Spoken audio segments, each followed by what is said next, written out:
ایک صحابی رسول مکہ میں لوہے کا کام کیا کرتے تھے اور تلواریں بنایا کرتے تھے. انہوں نے کچھ تلواریں بنا کر ایک کافر عاص بن وائل کو فروخت کر دی اور جب اس کافر سے رقم کا مطالبہ کیا تو وہ کہنے لگا میں تو رقم تمہیں اس وقت تک نہیں دوں گا جب تک تم محمد رسول اللہ صلی اللہ تعالی علیہ وسلم کے دین کو چھوڑ نہیں دیتے, ان کا ساتھ چھوڑ نہیں دیتے, اپنے آبائی دین کی طرف واپس نہیں آ جاتے. تو صحابی رسول نے کہا تم مر جاؤ اور پھر زندہ کیے جاؤ, تو پھر بھی محمد عربی صلی اللہ تعالی علیہ وسلم کا ساتھ نہیں چھوڑوں گا. یہ سن کر کافر نے کہا کہ پھر تو تم مجھے چھوڑ دو, میں مر جاؤں پھر دوبارہ زندہ کیے جاؤں اور میرے پاس مال و اولاد ہوگی تو ادا کر دوں گا. سامعین محترم,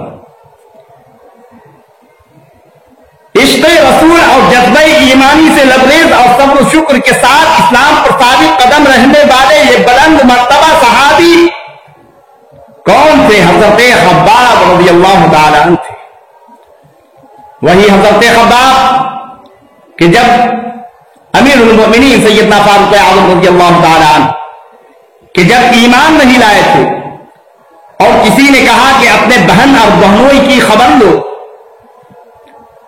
کہ وہ محمد رسول اللہ کی غلامی قبول کر چکے ہیں, تو آپ ننگی تلوار لیے بہن بہنوئی کے گھر پہنچے.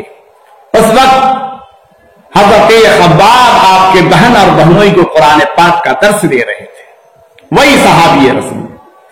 ایک مرتبہ امیر المومنین حضرت فاروق اعظم رضی اللہ تعالی عنہ کو صحابی رسول حضرت خباب رضی اللہ تعالی عنہ کی پیٹھ نظر آ گئی. آپ نے دیکھا پوری پشت مبارک پہ زخموں کے نشان ہیں. دریافت فرمایا ہے خباب یہ تمہاری پیٹھ میں زخموں کے نشان کیسے ہیں؟ تو آپ نے جواب دیا یا امیر المومنین آپ کو ان زخموں کی کیا خبر؟ یہ اس وقت کی بات ہے جب آپ ننگی تلوار لیے حضور رحمت عالم صلی اللہ تعالی علیہ وسلم کے سر مبارک کو کاٹنے کے لیے دوڑتے پھرتے تھے. اس وقت ہم نے محبت رسول کا چراغ اپنے دل میں جلایا اور مسلمان ہوئے.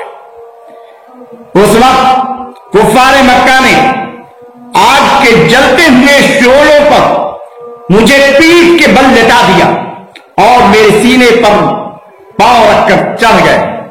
میرے جسم سے میرے پیٹھ سے اتنی چربی نکلی کہ ان چربی سے آگ کا شعلہ بجھ گیا اور میں گھنٹوں بے ہوش رہا. مگر رب کعبہ کی قسم کہ جب مجھے ہوش آیا تو میری زبان سے کلمہ حق لا الہ الا اللہ محمد رسول اللہ نکلا. امیر المومنین سیدنا فاروق اعظم رضی اللہ تعالی آپ کی مصیبت کو سن کر آپ پیدا ہوئے اور فرمایا اے خباب کرتا اٹھاؤ, میں تمہاری اس پیٹھ کی زیارت کروں گا. اللہ اللہ, یہ پیٹھ کتنی مبارک و مقدس ہے جو محبت رسول کی بدولت جلائی گئی. رب تعالی اپنے پاک کلام میں ارشاد فرماتا ہے بے شک وہ جنہوں نے کہا ہمارا رب اللہ ہے اور تب اس پر قائم رہیں تو ان پر فرشتے اترتے ہیں اور یہ کہتے ہوئے کہ نہ ڈرو نہ غم کرو, خوش ہو جاؤ اس جنت پر جس کا تمہیں وعدہ دیا جاتا ہے. اور حضرت خباب رضی اللہ تعالی عنہ کی ایک کرامت بہت مشہور ہے. ایک مرتبہ حضور نبی کریم صلی اللہ تعالی علیہ وسلم نے جہاد کے لیے ایک لشکر روانہ فرمایا. راہ میں پانی ختم ہو گیا اور سب پیاس سے بے چین ہو گئے. یہ دیکھ کر آپ نے ایک صحابی رسول کی اونٹنی کو بیٹھایا اور اچانک اس کے تھن مشکیزہ کی طرح پھول گئے اور سب نے سیر ہو کر دودھ نوش کیا. وہ ہے حضرت خباب رضی اللہ تعالی.